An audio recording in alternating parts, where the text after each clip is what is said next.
25 years, a diverse group of women, Jewish women, have been gathering, particularly at the first day of the new Jewish month, Rosh Chodesh, which is a holiday especially associated with Jewish women, to pray at the Western Wall in Jerusalem, known to all of us as the Kotel.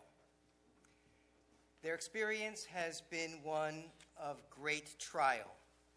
They've been heckled, they've been harassed, they've been arrested and fined for violating Orthodox custom by deciding that as women they wanted to wear a talit, that they wanted to wear the traditional tefillin, and that they wanted to have a prayer quorum, a minyan of women on the women's side of the Western Wall, which is divided into a men's section according to Orthodox custom, and a women's side.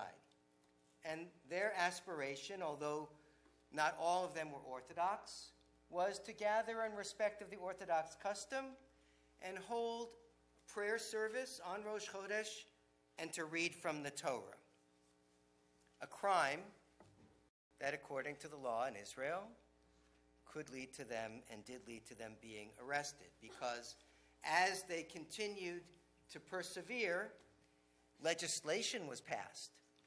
Chok HaKotel, the Kotel law, which said that the custom that must be upheld in that place is the Orthodox custom, and that if a woman were to wear a prayer shawl or to pray in a quorum together or to pray certain prayers out loud, like reciting the Shema aloud, that they could be arrested. The law was challenged, as you can well imagine. The non-Orthodox Jewish world, our Reform movement in Israel, took it as far as the Supreme Court. And guess what happened there? The Supreme Court upheld the Kotel law that the custom of the place should be Orthodox. One thing that this group called the Women of the Wall has not been, by all of this, is deterred. Nor have they been defeated. On the contrary, due to bold and courageous leaders like Leslie Sachs and one of the leaders of our Reform movement in Israel, Anat Hoffman, who is the executive director of the Israel Religious Action Center, the group persevered and has grown only stronger. To me, it's reminiscent of the story of the Israelites in Egypt. The more harshly they were treated, the more that they flourished. This year, the controversy reached an absolute boiling point when Anat Hoffman was arrested on Rosh Chodesh Cheshvan, right after the High Holy Days in Tishrei. And for the first time, she was actually hauled off to the police station, handcuffed, incarcerated. She describes physical maltreatment, and this outraged the entire Jewish world. Jewish communities all across North America were up in arms, and the shockwaves went all the way across the Atlantic and the Mediterranean, all the way to the Knesset, to the government of Israel, to the point where the Prime Minister realized that this could create a huge rift between North American Jewry and Israel. Now, you might be wondering, why North America? What about Israel itself? And the truth is that the Kotel is not such a big issue for most Israelis. And that is because Israel is pretty much divided between religious and secular. The liberal religious movements like ours, Reform Judaism in Israel, is relatively small but growing. I'll share more. But the secular woman couldn't really care at all about praying at the wall. And Orthodox women are mostly accepting of the status quo, at least on the surface of things. So the Prime Minister asked Natan Sharansky, remember that name? Refusnik, who spent a tremendous amount of time in prison in the Soviet Union. I know I spent many, many hours of my teenage years protesting for his liberation and freedom in front of the Soviet embassy in New York. It was part of the seminal experiences of my upbringing. Sharansky is now the director, the executive, the chairman of the Jewish Agency, which is that body which is sort of a quasi-governmental body that represents all of the efforts of the Jewish world on behalf of Israel and Zionism and Aliyah and immigration, and it's a very important bridge between Israel and the diaspora. So the Prime Minister asked Sharansky to find a compromise on the Western Wall. And so the reform movement was actively involved in this process of trying to negotiate a compromise. And personally, I had the opportunity and really the thrill of being part of the committee that was involved in working this out. And we articulated 5 principles upon which we would not budge. One was that we had to have equality. Basically, we wanted either to divide the time at the Western Wall, that certain hours would be available for egalitarian prayer, certain hours for Orthodox prayer, or that they make a third space so that there would be an Orthodox men's space, an Orthodox women's space, and an egalitarian space. If there was going to be an expanded site that would have 3 different elements, we insisted that there be one entrance to the expanded site so that if there was another section, it wouldn't be like sitting in the back of the bus. Currently, there's a part of the area near the Western Wall that's available by the Supreme Court ruling for egalitarian prayer. It's called Robinson's Arch. It's down further down the Western Wall toward the Southern Wall. But the only way to get into it is through the archaeological site. We insisted that any improvements to create an egalitarian space, that there be access together as if one could come to the Kotel and choose whether one wanted to go to the traditional side or to the egalitarian side. That access be available 24/7, and that the egalitarian site, if there would be one, would be independently governed, not under the control of the Orthodox rabbinate or the rabbi of the Western Wall. And that the Western Wall Heritage Foundation that oversees all activities in the whole Western Wall Plaza area, that should be reconstituted to include diaspora Jews and non-Orthodox Jews. So this Monday, we received Sharansky's proposal. And the Reform Movement Group discussed it. And on Tuesday, our representatives met to meet with the conservative movement, modern Orthodox, even Agudat Yisrael, ultra-Orthodox, Reform, Reconstructionist, all met with Natan Sharansky, and he presented his proposal, and it meets all 5 of our demands. And he articulated these principles. He said that there had to be access, equality, and unity. And the project is called One Wall for One People. As Sharansky put it, the goal is, quote, to make the Kotel a symbol of Jewish unity and diversity instead of a place of contention and strife. It's a pretty stunning development. So let me share with you very briefly the concept of the plan and then a few specifics. So the concept is to reunify the Western Wall. What happened was that the Western Wall was part of the section of Jerusalem held by the Jordanians from 1948 to 1967. And in the Six-Day War in 1967, it came under Israeli control. And they took the whole Western Wall area and they divided it in 2. 90 meters was designated for prayer. And that was subsequently divided into a men's section and a women's section. And the rest of the wall going down to the southern corner was designated as an archaeological site. The archaeology project is completed. And, says Sharansky, it's now time to reunite the entire site as one unified national monument, not just a religious place, but also a place that symbolizes the Jewish people, Jewish unity, Jerusalem, and to have the entire sweep of the Western Wall, including the current prayer site all the way down to the corner, to be one national monument, and it would include the current traditional sections for men, for women, and an egalitarian section. Specifically, the idea is to take the part by the archaeological site, Robinson's Arch, and to build a platform that will raise it up to the same level as the rest of the Western Wall plaza.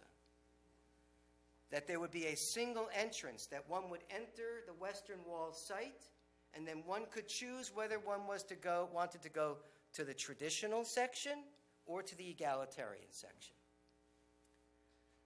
The Reform movement's response to the proposal was yes.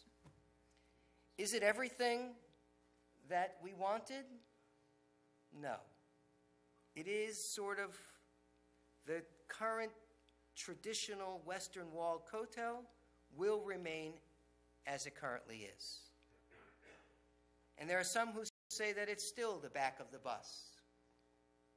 Personally, I like the idea a great deal. The Orthodox have said they won't oppose it.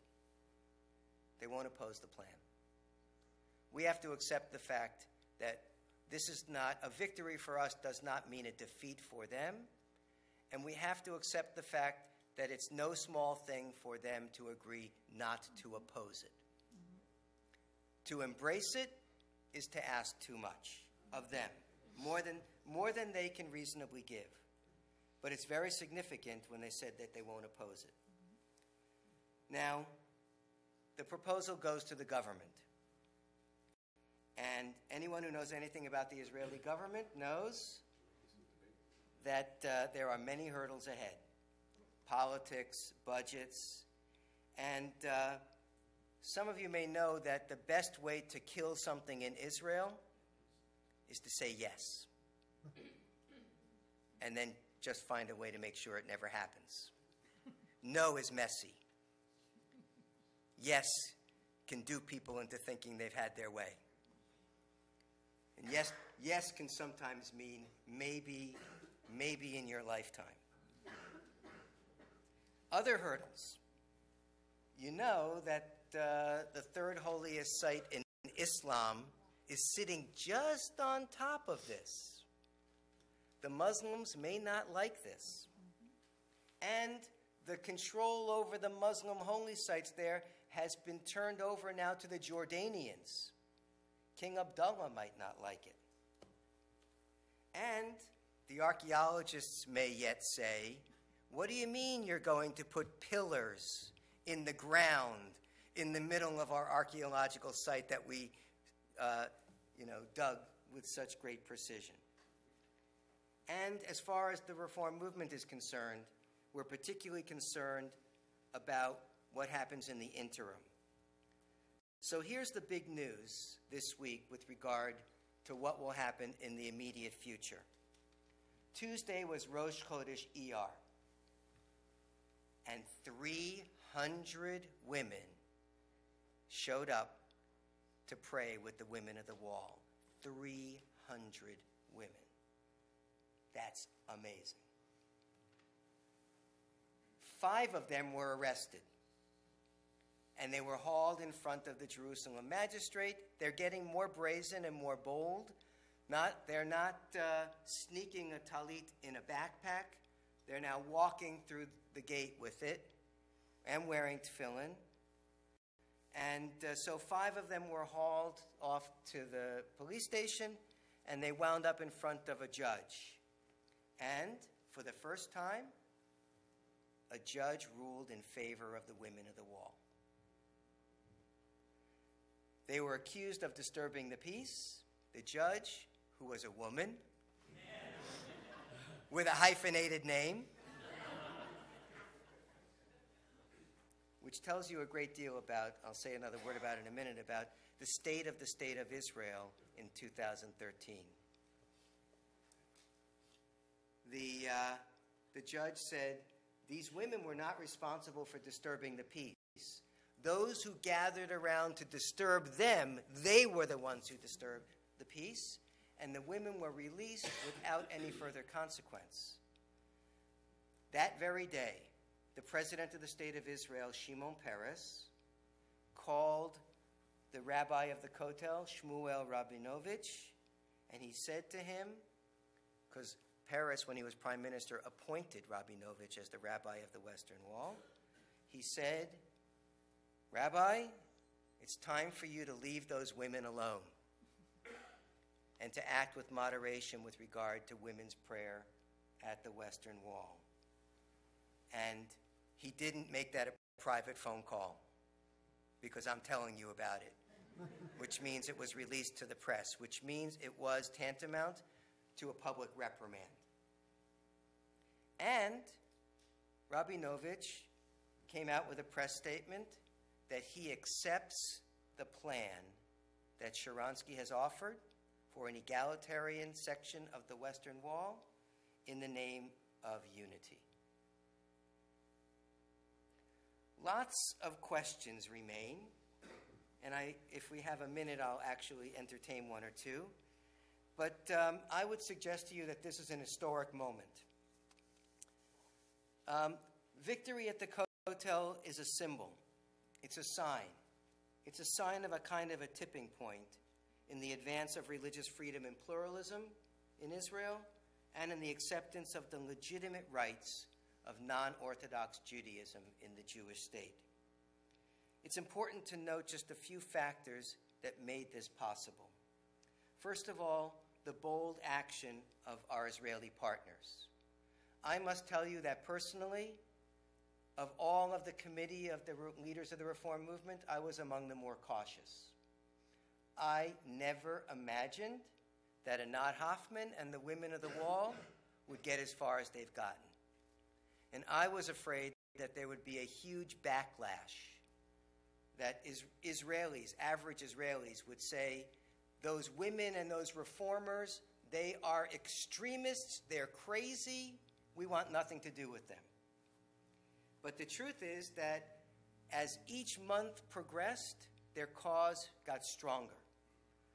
A few months ago, a group of Israeli paratroopers who were part of the group that liberated the Western Wall in 1967 came down and stood around the Women of the Wall as they prayed.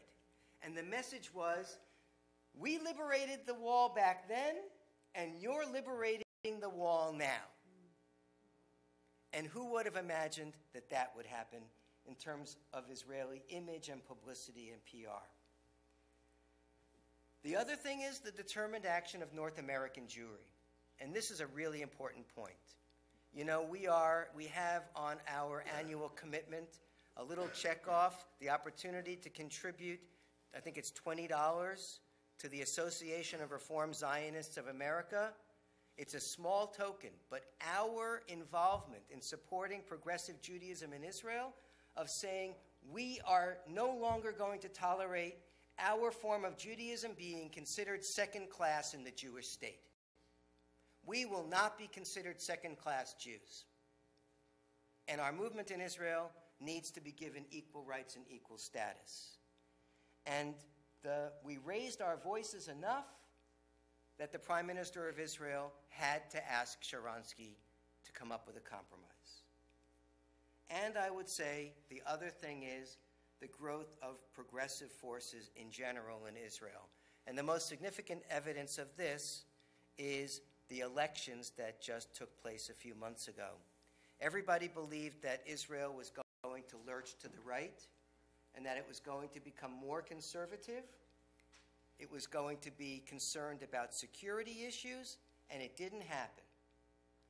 Israelis went to the polls and voted mostly for internal social issues, for social justice, and for the character of the state as a democratic, progressive country that guarantees freedoms. And in particular, demanding that the ultra-Orthodox share equally in the burdens of the state, both through productive employment and through equal share of serving in the military. And that shook the foundations of Israel. And to the point where this is one of the first governments in a very long time where there are no ultra-Orthodox parties in the coalition, which means that the Sharansky plan has a very good chance of passing. Other evidence? When I left Israel 22 years ago, we had roughly 18 congregations, Reform congregations, most of them small. Today we have 40 congregations. And it will probably be just a few years before there will be 60, because we're growing rapidly. Schools, rabbis, pastoral counselors, educators. The Israel movement is producing a native Israeli population of leaders, and they are spreading out around the country and offering to people an opportunity to live a Jewish life that's neither secular nor Orthodox, and more people are responding to it. Now, last word. It would be a terrible mistake to think that the Kotel is what matters most to us as Reformed Jews. There are other, much more important issues. And frankly, I was one of the voices that said, why are we fighting over this wall? We don't care about it nearly as much as the Orthodox do. They will martyr themselves over this. And if they gave it to us, I'm not sure we could actually make a minyan there every day. But we have pushed this issue, and now it becomes a wedge issue that we can use to advance the things that really matter to us. In Israel today, a Jew can only marry with an Orthodox rabbi. That needs to change. Marriage equality in Israel. A few weeks ago, a wonderful young couple were married on the steps of the Knesset by Rabbi Kinneret Shiryon, a woman, a colleague of mine, in a Reform egalitarian ceremony. It was an act of civil disobedience. The law needs to change. Conversion. Today, the only conversion one can get registered as a Jew, you can have a Reform conversion, but you won't be registered in the population registry as a Jew if you're converted in Israel, unless it's by an Orthodox rabbi. And the Orthodox rabbinate will only convert somebody who will become Orthodox. And there are probably 1 million people, most of them, many if not most of them, Russian immigrants, who are of questionable Jewish status, who want to be Jewish, who want to have a conversion, but not Orthodox. And in Israel, one does not join a synagogue and have it be supported by its members. Synagogues are funded by the government, and rabbis' salaries are paid by the government. Orthodox rabbis build synagogues, get synagogues built for them, and they get their salaries paid. We want government support for non-Orthodox synagogues, for schools, for rabbis, and for our educational programs. And I think that this is a moment where if we don't let up, if we don't say, we won the victory at the Kotel, hallelujah, it's over. If we say, this is just the beginning. And if those of you who were irate about the issue of the Western Wall and women at the wall, if you will remain irate with regard to these other issues, then we will see change, and it could happen soon. So I'll be happy to entertain just like a couple of questions, because I know that time is getting late. A question or two?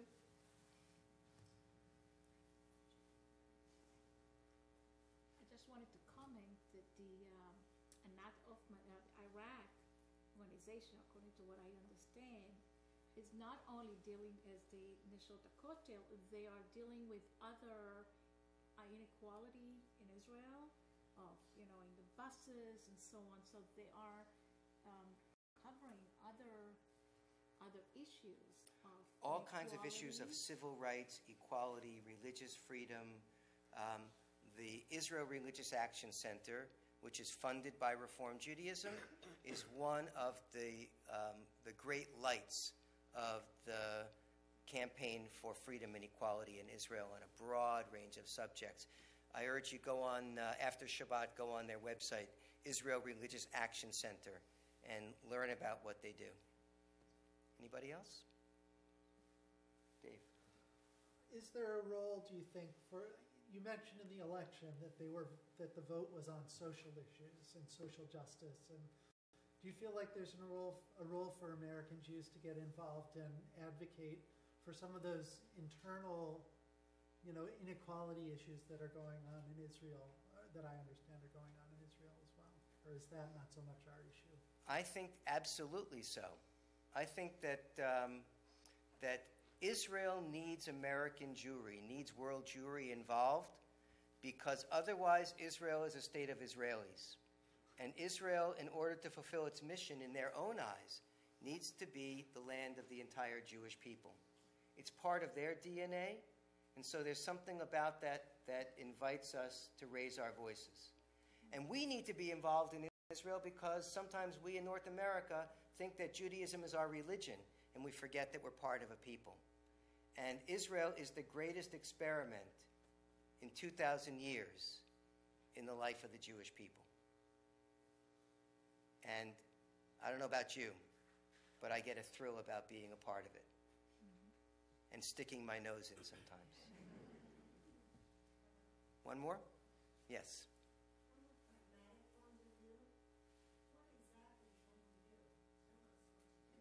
Well, you could write to the President Shimon Peres and say, thank you very much for sticking up for religious freedom and pluralism. You could write to Natan Sharansky, the chairman of the Jewish Agency. Sign up to receive IRAC's emails, too, because yes, every week there's something. IRAC does have emails. You can get educated and receive their weekly email. But there was a period of time when Sharansky was in the Knesset that I felt that I liked him better when he was a cause. Since he's become the chairman of the Jewish Agency, and particularly of late, I love him once again. One more? Yes.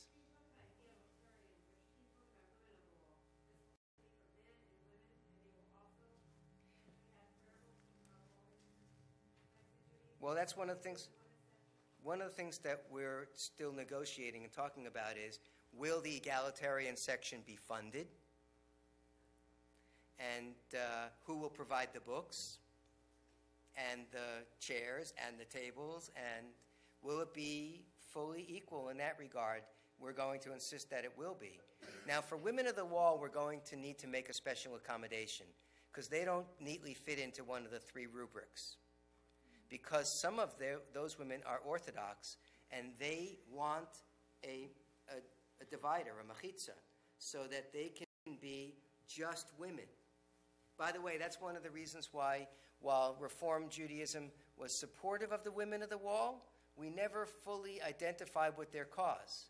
Because we as Reform Jews don't believe in separate prayer for men and women. We believe that they have the right to do that if they want. And there are many Reform Jewish women who join them. But that's not our model. So we're thinking that what will happen is that on Rosh Chodesh, there'll be a temporary divider that will allow the Women of the Wall to have a section of the egalitarian section. Gegezintheit? Chodesh Tov.